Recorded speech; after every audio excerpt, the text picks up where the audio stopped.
got a beat from Kim, and she can fuck all night. Well, that's a wrap on the series, folks. The Tampa Bay Lightning, for the first time in 11 straight playoff series, get topped by the opponent. The Colorado Avalanche have won the 2022 Stanley Cup against the reigning back-to-back Stanley Cup champion Tampa Bay Lightning. And really, I have nothing but respect for Colorado and what they've accomplished. If you're a Lightning fan and a true hockey fan, you knew that defeating the Avalanche was going to be an extraordinarily difficult task to accomplish. Yet, you probably were like me and still had a good feeling about it regardless, just because you've learned over the last 2 years that you can't rule out the back-to-back Stanley Cup champs. They find ways to surprise you all the time, and you're not going to win them all.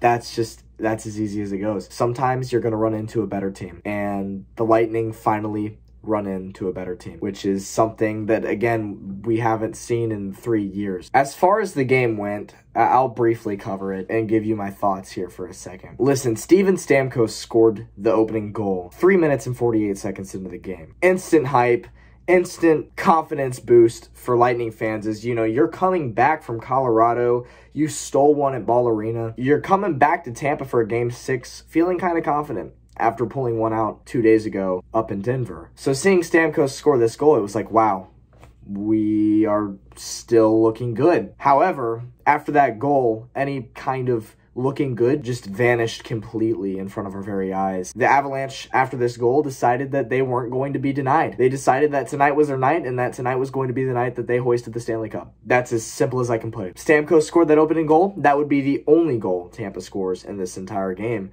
which, if you're a Lightning fan, it's really frustrating. It's really frustrating to go up 1-0 that early on just to get shut out, completely blanked for the rest of the game. But the Avalanche had what it takes. They knew how to shut this team down, and they did just that. In the second period, the Avs would score twice, and that was all they needed for the entire game. One by McKinnon, one by Lankinen, and that would be the difference in this game. The Avalanche defeat the Lightning in a close game, 2-1. Now, the Lightning lose this series in 6 games. This is an Avalanche team that swept 2 teams in this year's playoffs, which is, to me, the definition of dominance. You're going to get to the playoffs and not sweep once, but twice. You're a legit team, including a sweep in the Western Conference Final. You know, when that happens, you're thinking, oh shit, you know? So, obviously, it's going to be a very difficult task for the Tampa Bay Lightning. Let me just set one thing straight, all right? Twitter, don't buy anything you see on that shit. It's not indicative of really any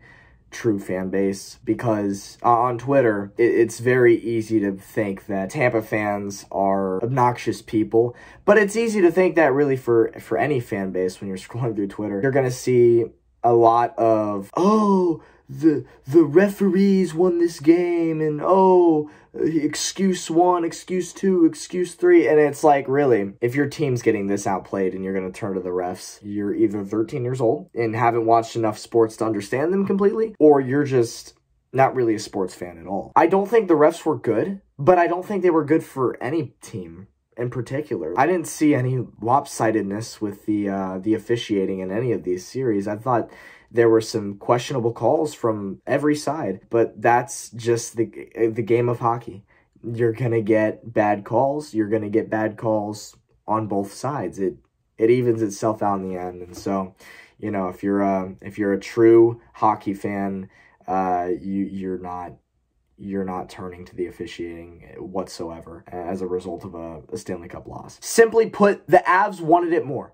That's as simple as I can put it. Just completely outplayed the Lightning periods 2 and 3. Completely outplayed us. And it wasn't even really close. The Lightning, I think, had 2 shots on net the entire third period. That's how dominant they were in shutting us down in the final 20 minutes of the game. It was really painful to watch as a Lightning fan, because you're like, really, guys? Like, you can't get anything going? But that's just how good the Avalanche are. So, it's been 21 years since the Colorado Avalanche last won the Stanley Cup, and for that, I must give a congratulations to the team and all they've accomplished this season. They've worked hard for it. They've earned it wholeheartedly, 100%. I congratulate the fans of this team who have stuck with this franchise through thick and thin. I know just 5 seasons ago, the Avalanche were arguably one of the worst teams that hockey has seen in a long time, and they've just completely turned it around, and they've built a dominant roster, and I've got nothing but respect. With that being said, if you're clicking this video and you're expecting to see me angry,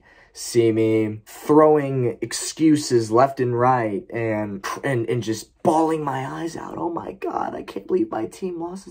Listen, I'm not 13 years old. There is no piece of me whatsoever that even expected the Tampa Bay Lightning to be back in the final fighting for the cup once more. The fact that they even got back to this position is remarkable in its own. This is a true fact. The Tampa Bay Lightning this season had the toughest path to the Stanley Cup final in National Hockey League history. Why is that a fact? I'll tell you exactly why. This was the first time in NHL history where a team's opponent in every round of the playoffs had more than 100 points in the regular season. For the Lightning, the Maple Leafs, the Panthers, the Rangers, and the Avalanche, all 4 of those teams had over 100 points in this hockey season, and that's the first time in history that a team has had to play all 4 teams that have had over 100 wins. This is the first time ever. So when you put it this way, right? The Lightning have just won back-to-back cups. You don't have to prove anything to anybody. You have the respect of true hockey fans. You've gone back-to-back. The heart and determination that you have to get back to this point, despite the challenges that you've faced, despite having to play a 100-point team all 4 rounds, you still get to this point. You still go to 6 in the final. You still won't give up. You won't do it. I'm amazed, and I am forever grateful to be a fan of this team and to watch this team fight as hard as they have fought in the last 3 years. If you're one of those people that thinks, oh, well, the Lightning have never won a real cup because last year you were $18 million over the cap and you played in a shortened season, and the year before that it was the COVID bubble. If you're one of those people, I don't know what to tell you other than you're not a true sports fan or you haven't hit puberty yet. The Tampa Bay Lightning, they're in the history books. They are forever back-to-back Stanley Cup champions, and people can twist the narrative in any way they want to. Doesn't bother me. It doesn't bother me whatsoever, because the fact of the matter is that the Lightning did best every other team in these last 2 seasons. The gas just runs out this time. The Avalanche wouldn't be denied this year. I'll say it again. They wouldn't be denied. It was their year. It was their turn. They've waited a long time for this moment. And again, I congratulate the team. I congratulate the fan base of the Colorado Avalanche. I hope you party hard. I hope you cherish this moment. I hope that you don't take it for granted, because it truly is being at the peak of the mountain, being at the top of the hockey world, being the best team, being the champions. I've felt it the last 2 years, so I know exactly how Denver is feeling right now, and I hope you enjoy the moment. There is nothing to be ashamed of with this year's Lightning team. Absolutely nothing at all. They didn't have to prove anything to anybody. You're coming off of back-to-back wins. Despite that, you still make it back to the final. It's remarkable, and I am just so thankful to have been a part of this journey. So, with that being said, I am now officially a Colorado Avalanche fan, since everybody claims that I'm a bandwagon, so I guess you'll catch me doing Colorado Avalanche recaps next season, except you won't catch me doing that. So, go Bolts! We're still back-to-back forever. Nobody can ever take that away from us. Once again, congratulations to the Colorado Avalanche, and shout out to all the Avs fans that have been on my channel this series. I read every comment, believe me. I'd say 95% of you guys have been nothing but respectful towards me and my content, and I am grateful for that. And to you, I just say congratulations. Enjoy it. This is your boy, Chiefs Rays Bolts. I'll catch you next year. Go Bolts. Peace out.